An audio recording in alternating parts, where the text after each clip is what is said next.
সিলেটের ভ্রমণ স্পটগুলোর মধ্যে সবচেয়ে সুন্দর ডেস্টিনেশন হচ্ছে জাফলং। এখানের ঝর্ণাটা খুবই সুন্দর, তবে এটা অত্যন্ত ভয়ঙ্কর, সুতরাং বলা যেতে পারে ভয়ঙ্কর সুন্দর। পাহাড়, নদী, ঝর্ণা সবকিছুর স্বাদ একসাথে পাওয়া যাচ্ছে এখানে। জাফলং 0 পয়েন্টে পাহাড়ের ওপর দাঁড়ালে পুরোটা ভিউ একসাথে দেখা যায়, যা মন জুড়িয়ে দিবে নিমেষেই।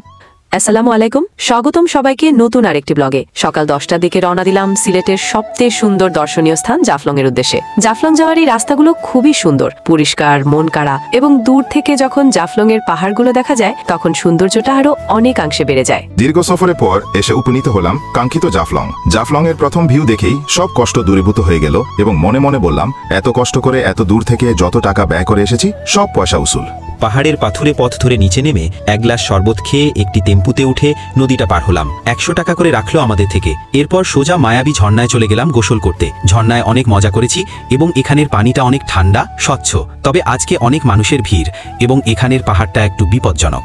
এরপর আমরা নদীতে চলে গেলাম এবং সেখানে গিয়ে প্রায় 1.5-2 ঘন্টা ডুবিয়ে গোসল করলাম।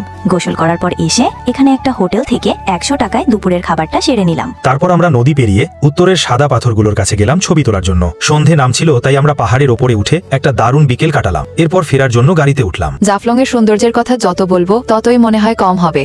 পুরো সিলেট ট্যুরের মধ্যে সবচেয়ে বেশি ভালো লেগেছে এই জাফলং।